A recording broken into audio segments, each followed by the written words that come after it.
Hi, good morning. It's Joseph Coronado and welcome on this video. Ngayon sa video na i-discuss natin ngayon, why Facebook is essential to your business. Bakit nga ba ang Facebook ngayon ay kailangan sa business mo? Kapag ikaw ay, for example, ikaw ay isang network marketer or affiliate marketer or online seller, reseller na or kahit meron kang traditional business, na bakit kailangan ang Facebook sa business mo to expand, to expand more, no? So, discuss natin ngayon yung mga mga key, no? To bakit kailangan gamitin yung Facebook.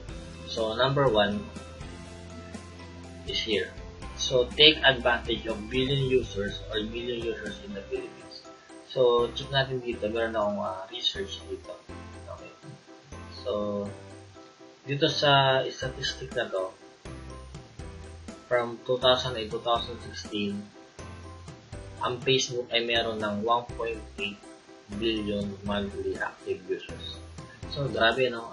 1.86 billion users. No? So, sobrang laki ng market niya. Parang almost, hindi naman yung mundo, no? Pero, napakalaking potential reach niya, no? Talagang kung mag-business ka, na ang tao kasi ngayon is we are on the information age, yung ang tao ngayon mas babad sa internet, lalo ngayon yung mga free data gamit ang cellphone. So, check natin ngayon dito sa Philippines. Kung for example, you are targeting to market sa Pilipinas, no? So, for example, we have almost 47.5 million, no? Grabe rin yan. So, for example, ang market mo is something. For example, you're marketing for weight loss product. So, 47.5 million, sabihin natin na 1% lang nang bumili ng product mo, no? Ang commission mo na, for example, like 500 up to 1,000 pesos per sale. So, grabe yan. So, almost million or multi-million na yung magiging commissions ko yan. So, okay. So, let's proceed to essentials of Facebook. It is cost efficient. So, bakit cost efficient siya? Mas mura siya, less inexpensive. No? So, bakit ako sa isang ad na niran ko using Facebook. So, makita mo ngayon dito sa screen, meron siyang cost per engagement na 0.13.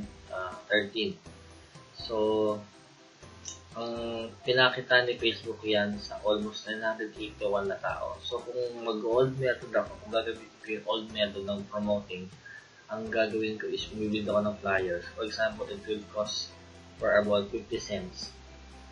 So, let's compute natin, no? So 981, sabihin natin, 50 cents siya. So, divided by 0.50. Tama ba? Yan, tama. So, 50 cents lang, no? 0.50 times 981. Or, pala, 490. So, ito yung gastos ko, 490 pesos.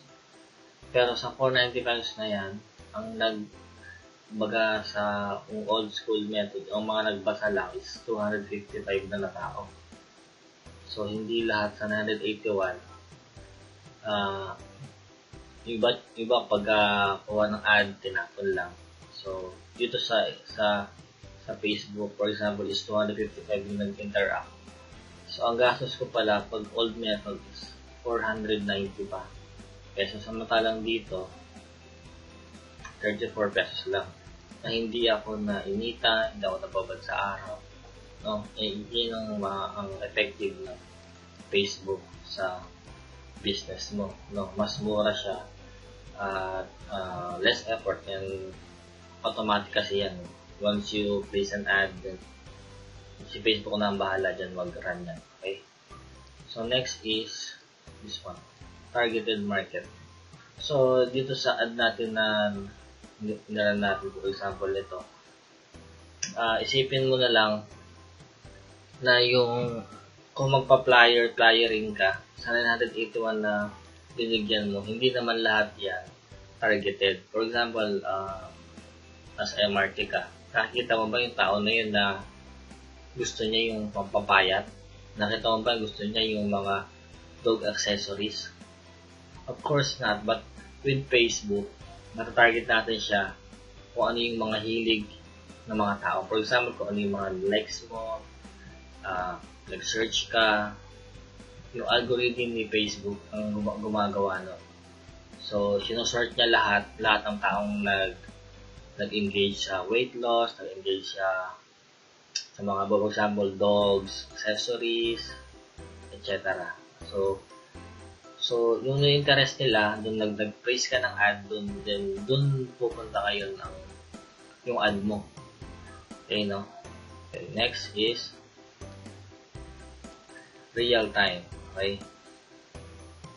Ba't ko sinabi real time? Kasi nakita ko Facebook is a social media, no? This between ng interaction. So, meaning, instant siya agad, no? Hindi mo na kailangan na paabutin pa. Tulad ng old style na yung mga letter, di ba? Yung before pa na tagal bago dumating yung sulat, etc. So, ngayon, pag nag-post ka, yung mga targeted prospect ka or buyers, potential buyers, automatic nag-engage agad sila, nagtatanong sila how much, paano mag-order, etc. So, yan, that's it's only 4 pero marami key benefits of using Facebook in your business. So, alright. So, if you think this video is helpful, please feel free to share this video and para makakuha pa rin mas maraming mga valuable trainings tulad nito. So, this is again Jose Coronado. Thank you and talk to you soon. Bye-bye.